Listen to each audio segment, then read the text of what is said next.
Last paper questions के ऊपर, और कल हम ओमेगा लिमिटेड का क्वेश्चन कर रहे थे आखिरी, जिसमें पार्शली आउटस्टैंडिंग आपको होम असाइनमेंट के तौर पे दिया गया था। कुछ क्लाउडी, सॉरी ये डेट गलत देखी हुई, हाँ जी क्लाउडी हम कर रहे थे, इसको कंप्लीट किया था। क्लाउडी हमने कल कंप्लीट किया था, मैंने मार्क नहीं किया इसलिए वो सबमिट हो गया। तो इसमें कुछ कैलकुलेशन आपकी रहती थी जो आपको असाइनमेंट में कहा गया था, इसको आप कीजिएगा। तो जनाब मुझे बताएंगे जरा, वैल्यूज तो कंप्लीट करवा दें। एनपीवी एट 5% क्या आई थी? 166.1 पॉजिटिव, और 20% पे 23.39 नेगेटिव। इंटरपोलेशन लगाया 18.15%। ये जी हमारा आईआरआर आ गया, और हमारी रिक्वायरमेंट यहां पे क्या थी? आईआरआर निकालना सिर्फ, या फिजिबिलिटी भी बतानी थी? कंप्यूट आईआरआर एंड एडवाइस भी करना था। तो उसके लिए हम फिर इसको कंपेयर करते हैं कॉस्ट ऑफ कैपिटल से, और हमारा डिसीजन बनता है project should be accepted, project is feasible, it should be accepted. ये हमारा डिसीजन आता है।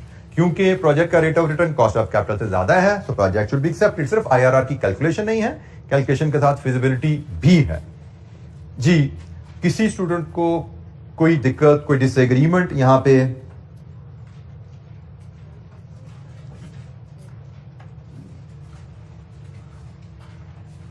ये दो एनपीवी से आप अपने आंसर को मैच कर सकते हैं, और ये आईआरआर की कैलकुलेशन और ये डिसीजन, ये 1 2 3 4 पॉइंट्स हैं जो आपको मैच करने हैं अपनी कैलकुलेशन से। And if you are satisfied then we can move forward.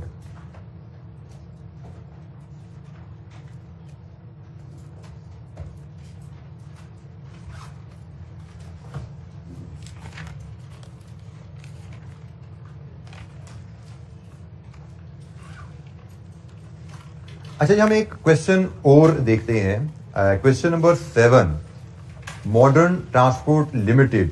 इस क्वेश्चन में थोड़ी सी वेरिएशन हमें मिलेगी देखने को। एक नॉर्मल क्वेश्चन जो अभी तक हमने किए हैं उनसे थोड़ा सा डिफरेंट क्वेश्चन है ये, लेकिन बहरहाल हमें डिफरेंट सिनेरियोज के क्वेश्चन को देखने की आदत होनी चाहिए। और बेसिक असूल अगर हमें पता है कि इन्वेस्टमेंट ली जाती है और उसके बाद उस पर रिटर्न्स के ऑपरेटिंग कैश फ्लोज होते हैं, उनको लेके हमने प्रोजेक्ट फिजिबिलिटी असेस करनी होती है, तो इंशाअल्लाह हमें चैलेंज नहीं रहना चाहिए। Question number 7, modern transport limited, spring 17 का क्वेश्चन 7। ये क्वेश्चन भी हमारे पास है जी 16 मार्क्स का, एक बड़ा क्वेश्चन है। Advise whether MTL should accept BCS proposal. MTL को बीसीएस का प्रपोजल एक्सेप्ट करना चाहिए, क्या कहानी है जी देखते हैं। Modern transport limited MTL is considering an investment proposal from Buraq Cab Services BCS. So MTL is considering an investment proposal from Buraq BCS.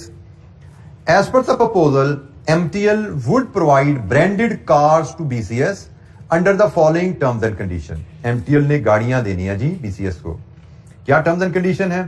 BCS would pay a rent of 1.8 million per annum per car to MTL. The cars would operate on 24-hour basis. Payment would be made at the end of the year.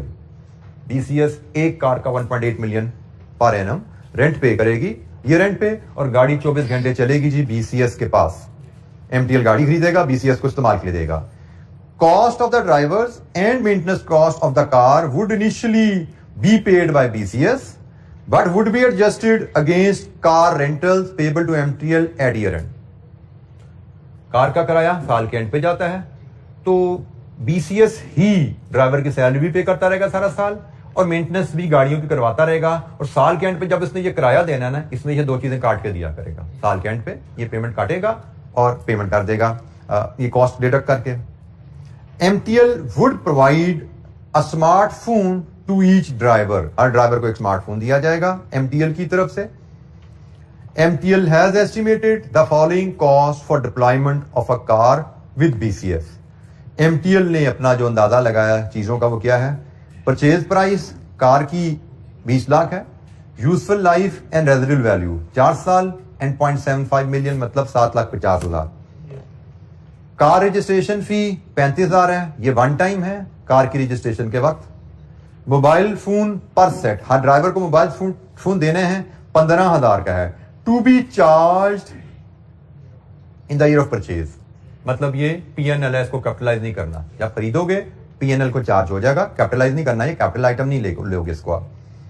Insurance premium 50,000 है, to be paid at the beginning of each year. It would reduce by 5,000 each year due to decrease in WDV of the car. Insurance का ताल्लुक asset की value से होता है। वो कहता है जी आप 50,000 पहले साल एडवांस में पे कर दोगे, बिगिनिंग ऑफ ईच ईयर पे होता है, पहले साल 50,000 पे कर दोगे शुरू में, और उसके बाद हर साल गाड़ी के इस्तेमाल से चूंकि उसकी वैल्यू कम होती जाएगी तो इंश्योरेंस भी 5,000 से कम होती जाएगी। एनुअल सैलरी पर ड्राइवर 300 है, would work in 8 hour shift. तो यहां से जो आपको पॉइंट पिक करना है कि आपने एक गाड़ी देनी है BCS को 24 घंटे के लिए और एक ड्राइवर काम करता है 8 घंटे, इसका मतलब एक गाड़ी के लिए 3 ड्राइवर हायर होंगे। ठीक हो गया। Annual maintenance cost is 60,000 due to ageing of cars, cost would increase by 10% each year. गाड़ियां पुरानी होंगी तो ज्यादा पार्ट्स खराब हुआ करेंगे, ज्यादा पार्ट्स रिप्लेस हुआ करेंगे, सालाना कॉस्ट 10% से बढ़ती जाएगी। Additional information, cars would be depreciated at the rate of 25% under reducing balance method. Tax depreciation is to be calculated on the same basis. Applicable tax rate is 30% and tax payable in the year in which liability arises, मतलब same year में taxes pay होते हैं. Inflation is estimated at 5% and MTL's cost of capital is 12% per annum.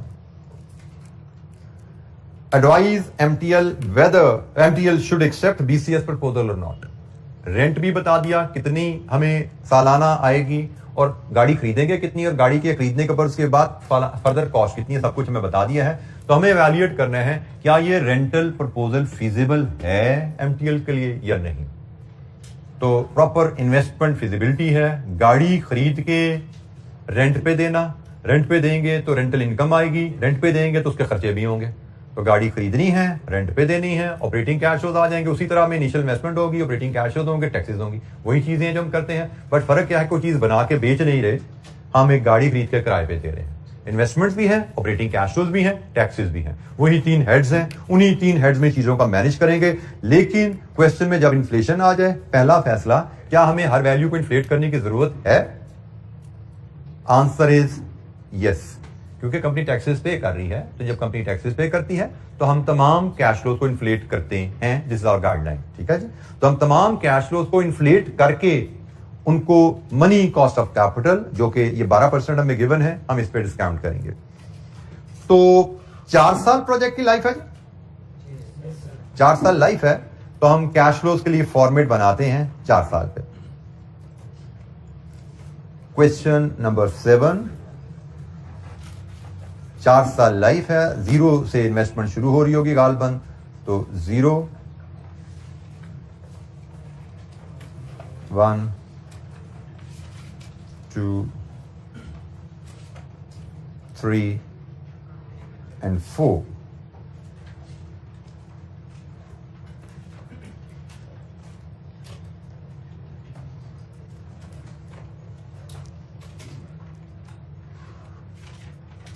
Figures हम चूंकि छोटी figure दी हैं, हम rupees में ले लेते हैं, या मिलियन में है, रुपीज इन थाउजेंड भी कर सकते हैं, रुपीज इन थाउजेंड में कर लेते हैं, रुपीज इन थाउजेंड कर लेते हैं। तो हमारी जो आइटम्स हैं, एक इनिशियल कैपिटल इन्वेस्टमेंट है,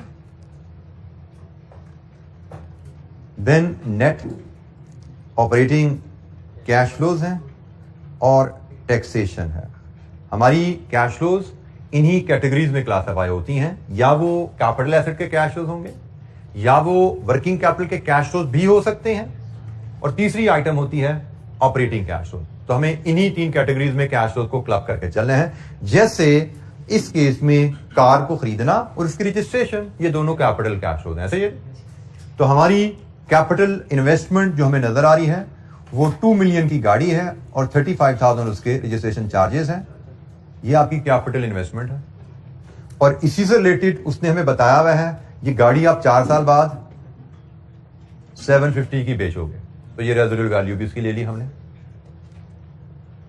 नेट ऑपरेटिंग कैश फ्लोज हमने हमेशा सीखा हुआ है, हम वर्किंग से डील करते हैं और टैक्सेशन भी हम वर्किंग, उसी एक्सटेंडेड वर्किंग से ऑपरेटिंग कैश फ्लोज की वर्किंग को एक्सटेंड करते हैं, वहीं से निकाल के लाते हैं। यहां पे हम टोटल नेट कैश फ्लोज लाएंगे और हमसे कहा गया है advise whether the proposal should be accepted और नॉट। मेथड नहीं बताया गया किस मेथड से एवेल्युएट करें, हमें तो कई मेथड आते हैं ना, तो जब क्वेश्चन साइलेंट होगा तो बेस्ट मेथड एनपीवी। तो एनपीवी मेथड में नेट कैश फ्लोज को कॉस्ट ऑफ कैपिटल पे डिस्काउंट करते हैं, प्रेजेंट वैल्यू और नेट प्रेजेंट वैल्यू, ये जी हमारी कैलकुलेशन होने जा रही है। नेट ऑपरेटिंग कैश फ्लोज के लिए वर्किंग 1 बनानी है, टैक्सेशन के लिए वर्किंग इसी को एक्सटेंड करेंगे, नेट कैश फ्लो से प्रॉफिट्स और प्रॉफिट से टैक्सेस, और फिर हम कंप्लीट कर पाएंगे सवाल को बड़ी आसानी से। नेट ऑपरेटिंग कैश फ्लोज पे हम जाते हैं, तो हमारे ऑपरेटिंग कैश फ्लो में क्या क्या आइटम आ रही है, मैं जरा पहले वो तो रिकॉल करूं। मोबाइल फोन भी ऑपरेटिंग है क्योंकि उसने कहा पीएनएल में चार्ज करना है, कॉस्ट चार्ज करना है, वो भी ऑपरेटिंग है। इंश्योरेंस वो भी ऑपरेटिंग कॉस्ट है, एनुअल सैलरीज, एनुअल मेंटेनेंस, ये सारी ऑपरेटिंग कॉस्ट है, और रेंटल ऑपरेटिंग इनकम है।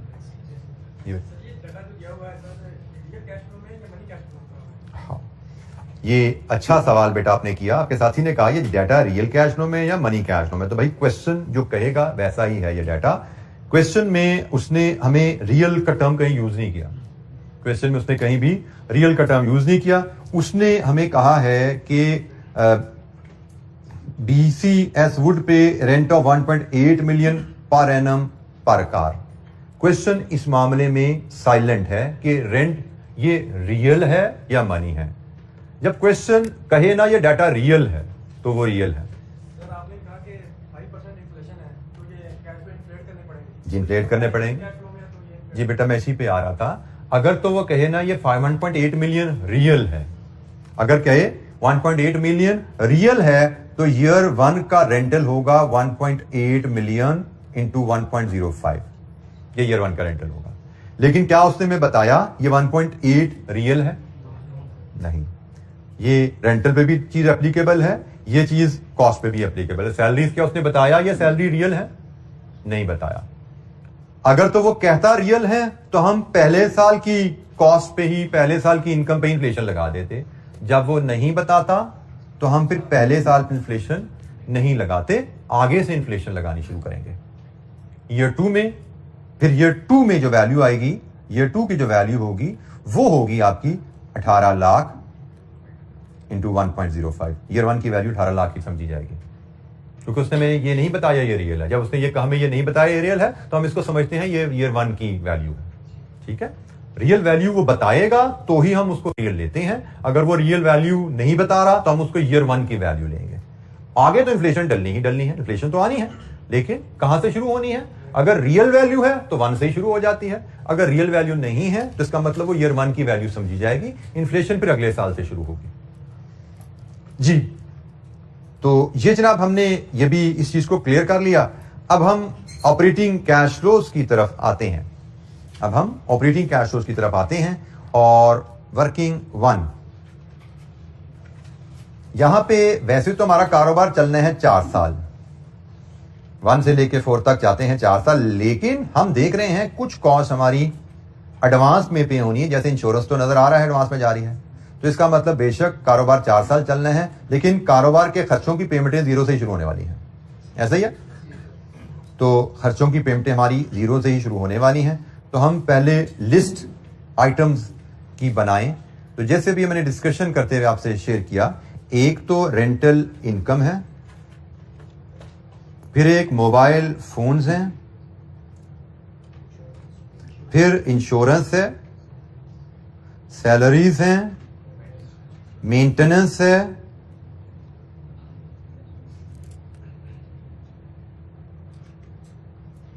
जी कोई और आइटम बच गई? जी हमारी टोटल कॉस्ट आइटम्स हैं। रेंटल इनकम आएगी, इसके बाद इसमें से मोबाइल फोन खरीदे जाएंगे, इंश्योरेंस पे होगी, सैलरीज एंड मेंटेनेंस है। ये टोटल जनाब हमारे खर्चे हैं। तो 1 बाय 1 हम तमाम वैल्यूज को इनकॉर्पोरेट करना शुरू करते हैं। रेंटल इनकम, तो उसने कहा पहली रेंटल इनकम पहले साल के एंड पे आएगी, तो ₹1000 में ही लेके चलते हैं जी। तो पहली रेंटल इनकम हमारी आएगी 1800 और इस पे फिर इन्फ्लेशन है 5% पर एनम। तो जनाब नेक्स्ट 1890, इसके बाद 1885। ₹1000 में है तो डेसिमल लगाने की जरूरत नहीं है, मिलियंस में हो तो डेसिमल लगाएंगे। ₹1000 में जी 285 845 राउंड ऑफ करेंगे ना, 2485 248 2084 ठीक हो गया जी, राउंड ऑफ करके हम लिखेंगे। तो ये जनाब हमारी रेंटल इनकम आ गई। मोबाइल सेट उसने कहा जी 15,000 का एक सेट आता है और हमने ड्राइवर्स को देना है। तो इसका मतलब हमें एक गाड़ी का हिसाब लगा रहे हैं, एक गाड़ी के 3 ड्राइवर्स हैं और 3 ड्राइवर्स को हम फिर 3 सेट देंगे ना, और ये सेट 45,000 के बनेंगे। कब देंगे? आज देंगे या साल बाद देंगे? आज ही देंगे जी। आज गाड़ियां दे रहे हैं तो ड्राइवर्स के हाथ में फोन दे के ही भेजेंगे ना। आज हम उनको ये फोन खरीद के देंगे। इंश्योरेंस के बारे में भी उसने कहा जी एडवांस में पे करनी है, पहले साल की 50,000 है और इसके बाद हर साल 5,000 से कम होती जाएगी। WDV में कमी की वजह से हर साल ये कम होती जाएगी। ये पहले साल की इंश्योरेंस, दूसरा, तीसरा, चौथा साल, 4 साल पूरे हो गए। 4 साल ही लाइफ है ना आपकी, तो यहाँ पे कोई इंश्योरेंस पे नहीं करनी आपने, 4 साल पूरे हो गए आपके। अच्छा, यहाँ पे ये चीज जरा जहन में रखिएगा, इंश्योरेंस कॉस्ट पे इन्फ्लेशन का कोई असर नहीं आता। बिजली का बिल है ना, महंगाई होगी बढ़ जाएगा। पेट्रोल है, महंगाई होगी महंगा हो जाएगा। कोई मटेरियल है, लकड़ी खरीदते हो, महंगाई होगी महंगा हो जाएगा। जस्ट लाइक बिजली, पेट्रोल, मटेरियल, इंश्योरेंस भी कॉस्ट है, बट इसका ताल्लुक एसेट की कॉस्ट वैल्यू से होता है और एसेट तो आपने जीरो में बाय कर लिया है। इसका ताल्लुक तो एसेट की कॉस्ट से, और फिर उसके बाद डेप्रिसिएशन, उसकी वैल्यू कम हो रही है, उसमें इन्फ्लेशन असरअंदाज नहीं होती। इन्फ्लेशन तो उस अमाउंट पे असरअंदाज होगी जो फ्यूचर में आप स्पेंड करो। तो एसेट तो आपने जीरो में खरीद लिया है और इंश्योरेंस तो जीरो में जो आपने अमाउंट स्पेंड की है उसकी वैल्यू पे डिपेंडेंट है। इंश्योरेंस का ताल्लुक जीरो में जो आपने एसेट खरीदा है उसकी वैल्यू से है। इन्फ्लेशन तो फ्यूचर में स्पेंडिंग को इफेक्ट करती है। तो जनाब इंश्योरेंस पे इन्फ्लेशन का कोई असर नहीं आता। सैलरीज उसने कहा कि पर ड्राइवर 3 लाख हैं, तो हमने तो लेने हैं 3 ड्राइवर, तो 3 लाख इंटू 3 पहले साल होगी जी वो कॉस्ट 9 लाख और उसके बाद आएगी इन्फ्लेशन 5% पर एनम की 945 9 993 992 4 2।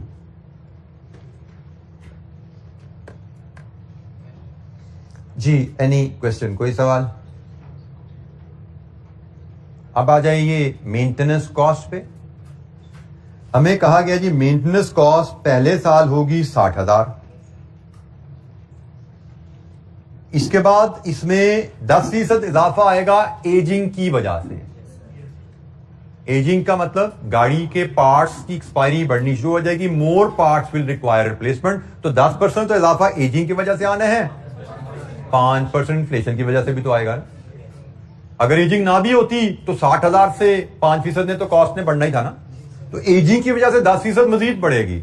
तो हमारी यहां पे फिर मेंटेनेंस कॉस्ट की मैं वर्किंग शुरू करूंगा। लास्ट ईयर की कॉस्ट में 10% एजिंग का इजाफा और 5% इन्फ्लेशन का इजाफा। तो जनाब नेक्स्ट ईयर की कॉस्ट 69, डेसिमल को राउंड ऑफ करेंगे, next year 80, no point, next year 90, 91 और 2 और 3, 92 राउंड ऑफ करेंगे भाई।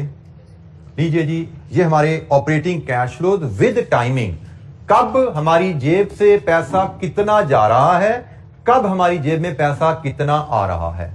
हमने टाइमिंग के साथ इनफ्लो और आउटफ्लो को रिकॉर्ड कर लिया।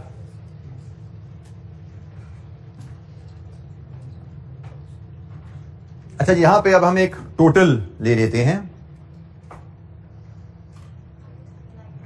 Net operating cash flows 95 negative, 7 95 836 878,950। लीजिए जी, ये हमारे पास नेट ऑपरेटिंग कैश फ्लोज की फिगर आ गई।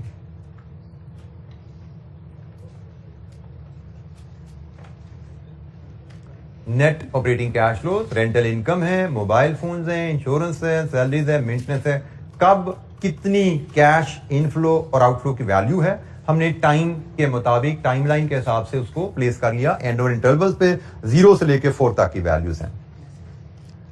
तो जनाब, नेट ऑपरेटिंग कैश फ्लोज की वैल्यूज को अब हम मेन आंसर शीट में अपनी एक्सटेंड कर लेते हैं। नेट ऑपरेटिंग कैश फ्लोज की वैल्यूज को मेन आंसर शीट में हम एक्सटेंड करेंगे। 0 में 95 का आउटफ्लो है, फिर 795, फिर 836, फिर 878, फिर 950। नेट ऑपरेटिंग कैश फ्लोज हमारे क्या हैं जी? एनी क्वेश्चन, कोई सवाल?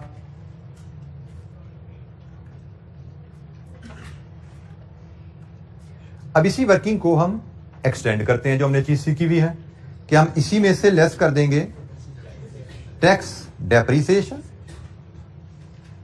इसके लिए हम वर्किंग 1.1 बना लेंगे, हमें टैक्सेबल प्रॉफिट मिल जाएगा। और टैक्सेबल प्रॉफिट पे फिर हम कैलकुलेट कर लेंगे टैक्स। कितना टैक्स है? 30% का। अच्छा जी, यहां पे ये तो है, नॉर्मली हम ऐसे ही करते हैं, तो रूटीन में मैंने इसको लिख दिया। लेकिन एक चीज यहां पे हमें नोट करना है। वो नोट ये करना है कि ये इंश्योरेंस की बात करें, मैंने पे 0 में की है, बट इज 0 अ ईयर जिसका कोई प्रॉफिट लॉस डिटरमिन होता है? Answer is no. ये तो मैंने कॉस्ट है पहले साल की जो एडवांस में पे की है। तो कैश फ्लो तो एज एंड व्हेन पेड और रिसीव्ड तब रिकॉर्ड किया जाता है, लेकिन टैक्सेशन तो अक्रूवल प्रॉफिट्स के हिसाब से बनती है। अब पहले से क्या होता था, हम हर कॉस्ट को उसके साल के एंड पे कर रहे होते थे, तो ये मसला नहीं आता था। अब यहां पे एक नया मसला आया है। वो मसला क्या है कि ये इंश्योरेंस खर्चा तो है 1 का, रिफ्लेक्ट हो रहा है 0 में। ये जो इंश्योरेंस है ये खर्चा है 2 का। जब हम प्रॉफिट एंड लॉस की कैलकुलेशन की बात करें ना, तो ये 45 2 में चार्ज होना चाहिए, ऐसे ही है ना? लेकिन कैश फ्लो में 1 में रिफ्लेक्ट हो रहा है। जब हम प्रॉफिट एंड लॉस की बात करें, ये 51 में चार्ज होना चाहिए, रिफ्लेक्ट हो रहा है 0 में। तो इसका मतलब हमें यहां पे एक एडिशनल एडजस्टमेंट करनी पड़ेगी डेप्रिसिएशन लेस करने से पहले, क्योंकि हम अब कैश फ्लो से प्रॉफिट्स में जा रहे हैं। तो प्रॉफिट्स में जाते हुए हमें जो एडजस्टमेंट करनी पड़ेगी वो मैं लिखूंगा इसको timing adjustment for profit purposes. ये मुझे एडजस्टमेंट करनी पड़ेगी, टाइमिंग की एडजस्टमेंट है प्रॉफिट की कैलकुलेशन के लिए। वो एडजस्टमेंट क्या है? एक तो भाई मोबाइल का भी तो मसला है ना। मोबाइल हमने साल के शुरू में खरीद लिए, तो साल के शुरू में है, पेमेंट हमारी जेब से 0 में गई, मैंने डाल दी। लेकिन प्रॉफिट एंड लॉस के हिसाब से ये किस पीरियड का खर्चा है? 1 का। तो मुझे जो एडजस्टमेंट करनी है, एक मोबाइल की कॉस्ट एडजस्ट करनी है, मोबाइल फोन की कॉस्ट एडजस्ट करनी है। वो एडजस्टमेंट क्या है कि भाई यहां से 45 को इन करो, इधर से 45 को आउट करो, ऐसे ही हो गया। और दूसरी मुझे इंश्योरेंस की एडजस्टमेंट करनी है। इंश्योरेंस की एडजस्टमेंट क्या है कि यहां से 45 को इन करो, 50 को इन करो, 50 को यहां से आउट करो, इधर से 45 को इन करो, 45 को यहां से रिवर्स करो, ये वाली इंश्योरेंस रिवर्स करो, और ये 45 यहां पे चार्ज करो। यहां पे ये 40 रिवर्स करो, ये 40 यहां पे चार्ज करो, और इधर ये 35 रिवर्स करो, ये 35 यहां पे चार्ज करो।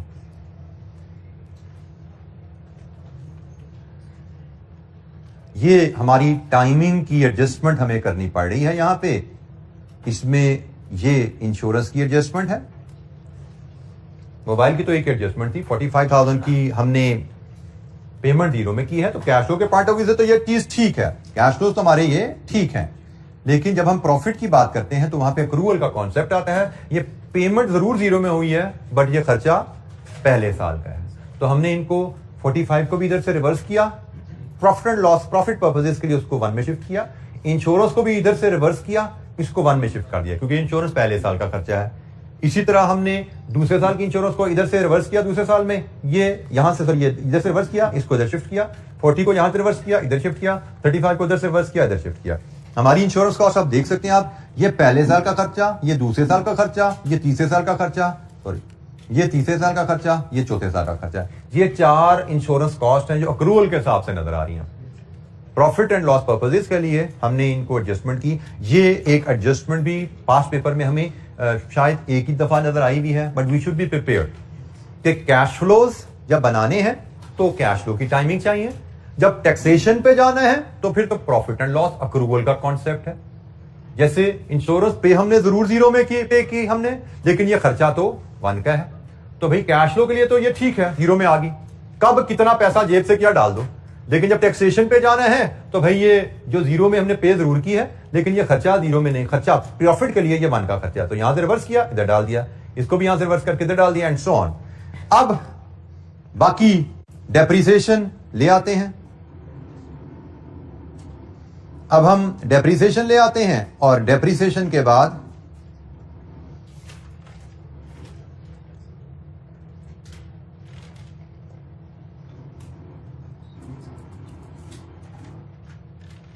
टैक्सेबल प्रॉफिट्स आ जाएंगे और फिर हम टैक्सेस कैलकुलेट कर लेंगे।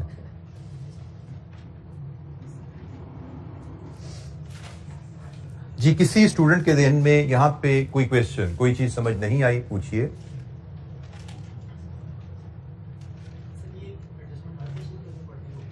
बेटा ये हम कोई चौथा 5वां सवाल कर रहे हैं, पहली दफा आइए सामने हमारे।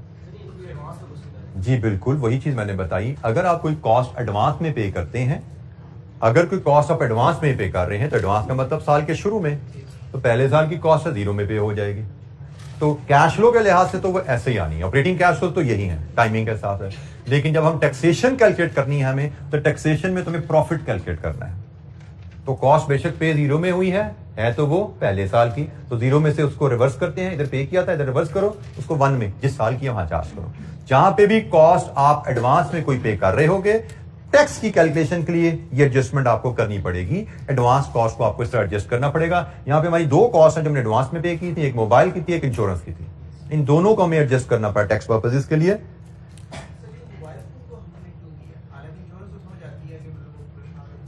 बेटा उसने बताया हुआ है कि mobile to be charge in the year of purchase, जिस साल खरीदोगे उस साल के एक्सपेंस में चार्ज कर देना। तो आपने पहले साल के शुरू में खरीदा ना, तो पहले साल के एक्सपेंस में उसको आपने चार्ज कर देना है। जी, एनी अदर क्वेश्चन? अच्छा जी, टैक्स डेप्रिसिएशन। टैक्स डेप्रिसिएशन की स्टैंडर्ड वर्किंग है हमने जो सीखी हुई है। 2 कॉलम, एक टैक्स डेप्रिसिएशन और एक year of depreciation. Depreciation policy है रिड्यूसिंग बैलेंस, और रिड्यूसिंग बैलेंस डेप्रिसिएशन हम रुपीज इन 1000 में ही कैलकुलेट करेंगे, और ये कैलकुलेट की जाती है इनिशियल इन्वेस्टमेंट पे, कॉस्ट पे, विच इज 2035, 25% है जी।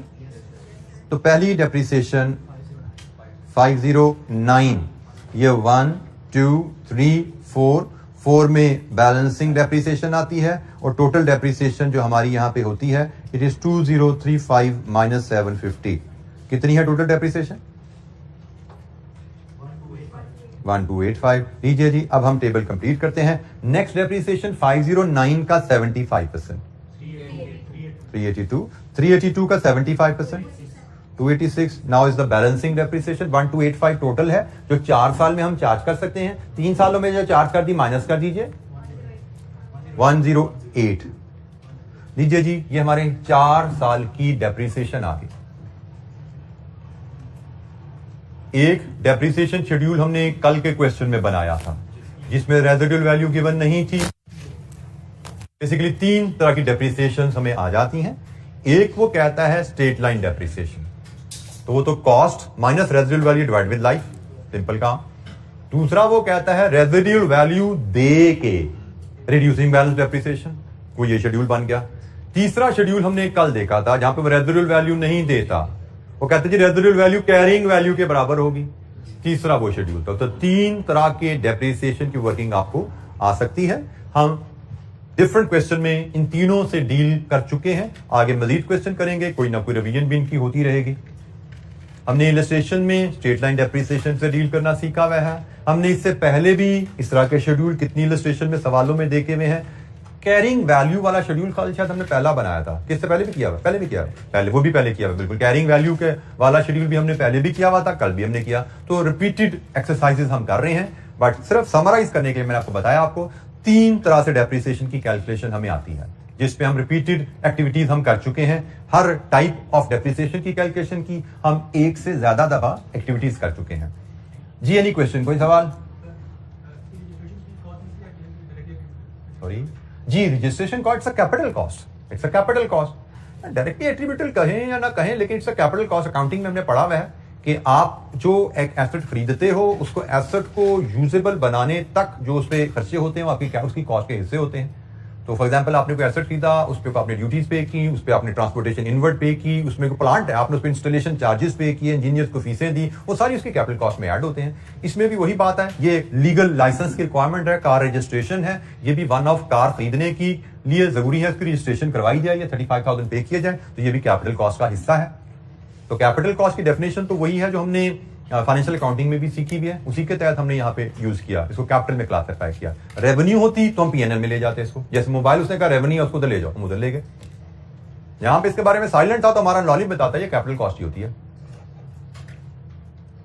अच्छा जी, डेप्रिसिएशन, पहले साल की डेप्रिसिएशन 509, 382, 286 एंड 108 डेप्रिसिएशन को यहां प्लेस किया। अब यहां से सम करना शुरू करें तो जीरो में तो ये कॉलम जीरो ही हो गया, हम चाहते ये थे। प्रॉफिट तो पहले साल से शुरू होगा, कितना है 236, दूसरे साल 449, 537, 587, 807, 30% टैक्स 71, 135, 176, 242। लीजिए जी, ये टैक्सेशन हर साल के प्रॉफिट पे हमने कैलकुलेट कर लिए और हमें कहा गया है कंपनी जिस साल का टैक्स होता है उसी साल पे हो जाता है। Tax is payable in the year in which the liability arise. इसका मतलब पहले साल का जो टैक्स है वो पहले साल में ही पे होगा। तो यहां पे जनाब पहला टैक्स जाएगा 71, 135, 176 and 242। Net cash flow zero से बनाना शुरू करेंगे हम। नेगेटिव 2130, 724, 701, 702, 145, 8। लीजिए जी, 12% के फैक्टर लाइए, डिस्काउंट फैक्टर लगाइए, पीवी और एनपीवी, देन एडवाइस दीजिए। एनपीवी की फिगर मुझसे अब शेयर कीजिए। 503 पॉजिटिव है, तो एडवाइस हमारी यहां पे बनती है, proposal should be accepted, accept the proposal. यही हमसे पूछा गया था कि क्या प्रपोजल एक्सेप्ट करना है, तो हम कह रहे हैं yes, proposal should be accepted क्योंकि पॉजिटिव एनपीवी है। जी जनाब, एनी क्वेश्चन, कोई सवाल, कोई चीज समझ नहीं आई पूछिए। प्रेजेंटेशन मैंने आपको पहले भी कहा हुआ है कि एग्जामिनर सेम टॉपिक पे क्वेश्चन होता है, उसकी डिफरेंट प्रेजेंटेशन फॉलो कर रहा होता है। मेरी कोशिश होती है मैं उसी पैटर्न पे चलूं। कैपिटल इन्वेस्टमेंट है, वर्किंग कैपिटल आ जाता है वो भी ले लेते हैं, ऑपरेटिंग कैश फ्लो टैक्सेशन, और इसी तरह ऑपरेटिंग कैश फ्लो की वर्किंग, टैक्सेशन की वर्किंग, सेम पैटर्न पे हम चलते रहे हैं। हाँ, इस क्वेश्चन में एक एडिशनल वर्किंग आ गई थी, दैट वाज टाइमिंग एडजस्टमेंट, तो उसको भी हमने वहीं पे एडजस्ट कर लिया।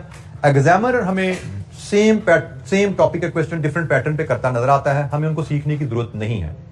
उसने किस तरह चीजों को प्रेजेंट किया हमें वो जानना नहीं है। हमारी एनपीवी टैली हो रही है, यहाँ पे उसने पहली बात उसने फुल रुपीज में वर्किंग की है, कोई बात नहीं, हमने 1000 में की, एक्सेप्टेबल है। यहाँ पे ये ख्याल रखना है, गाइडलाइन हमारी यही है, मिलियंस में इन्वेस्टमेंट हो तो 1000 में राउंड ऑफ कर लो। लेकिन अगर एग्जामिनर कह दे कि फुल रुपी में फिगर करो तो फुल रुपी में फॉलो करना है, फिर गाइडलाइन नहीं लगानी, एग्जामिनर की इंस्ट्रक्शन को फॉलो करेंगे हम अपनी गाइडलाइंस तब इस्तेमाल करते हैं जब क्वेश्चन में हमें रूम मिलता है।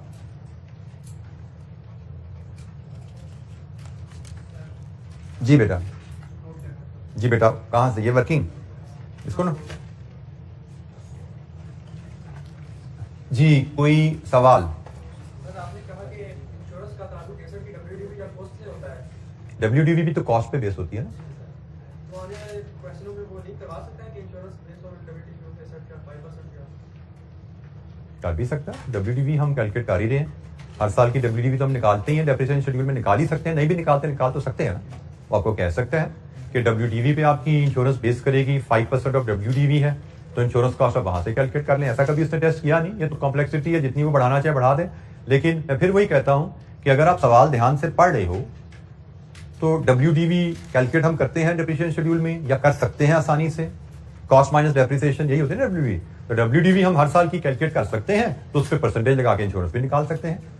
एक एडिशनल वर्किंग हमारी ऐड हो जाएगी इंश्योरेंस एक्सपेंस की कैलकुलेशन की भी, कोई इशू नहीं है, डुएबल होती है चीजें। तो मैं जो बात आपको मैं कहता हूं, क्वेश्चन में कोई नई चीज आ जाए इसका मतलब ये नहीं कि ये इम्पॉसिबल है। नई चीज का मतलब एक लम्हा सोचो, 10-15 सेकंड लगेंगे आपको सोचने में, you will come up with the solution. करना क्या है, क्योंकि डाटा क्वेश्चन में गिवन होता है, उसी डाटा को यूज करके आपने फिगर्स वर्कआउट करनी होती हैं, तो सिर्फ आपने एक लम्हा सोचना होता है। जी जनाब, एनी क्वेश्चन, कोई सवाल?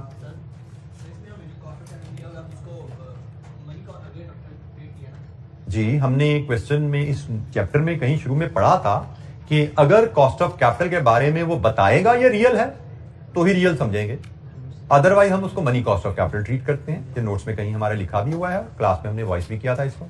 अगर वो बताए कि कॉस्ट ऑफ कैपिटल रियल है तो उसको रियल लेना, अदरवाइज मनी ही लेके चलोगे आप। जी जनाब, एनी अदर क्वेश्चन, कोई और सवाल?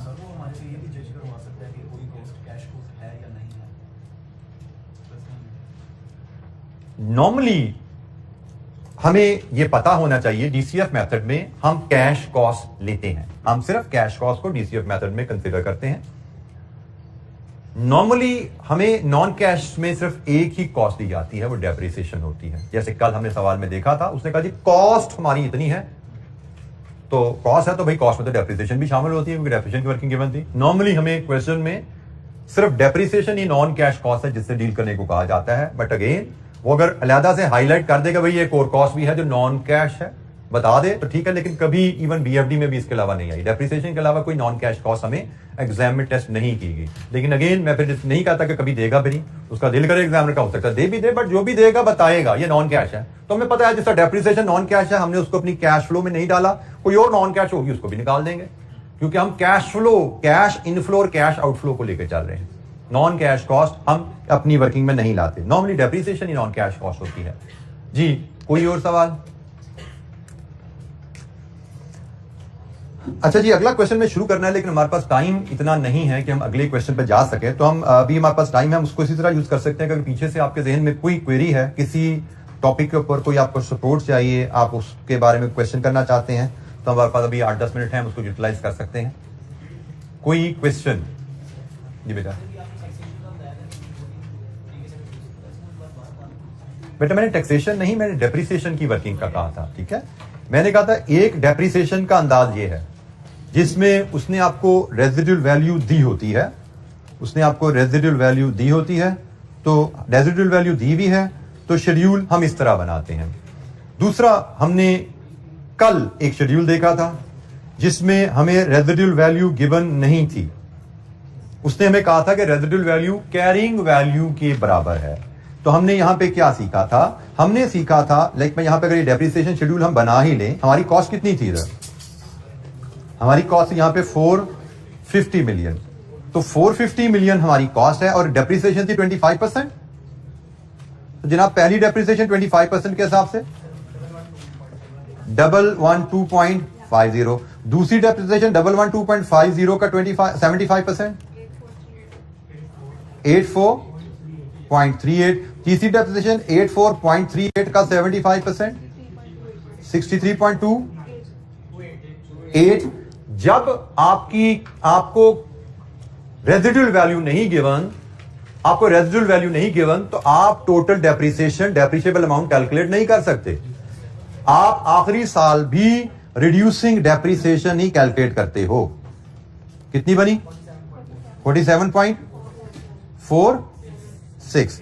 ये जी जब रेजिडुअल वैल्यू आपको गिवन नहीं है, आपको रेजिडुअल वैल्यू कैरिंग वैल्यू के बराबर बताई जाती है। जैसे इस केस में कहा गया था, हमें कहा गया था कि हमारी कैरिंग वैल्यू या रेजिडुअल वैल्यू के बराबर हमारी है, सॉरी कैरिंग वैल्यू WDV के बराबर हमारी रेजिडुअल वैल्यू है।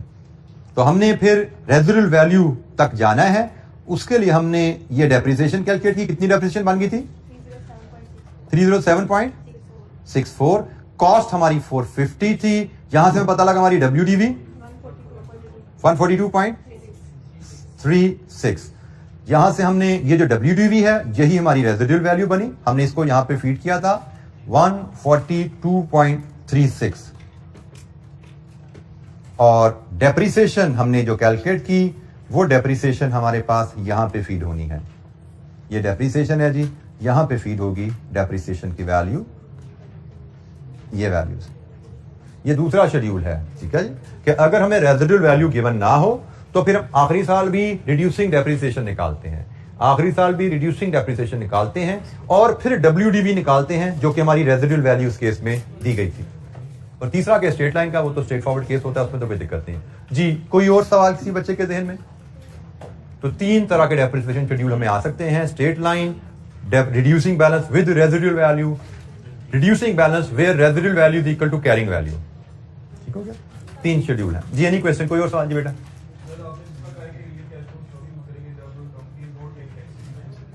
जब कंपनी टैक्सेस भी नहीं देती और इन्फ्लेशन रेट भी एक हो।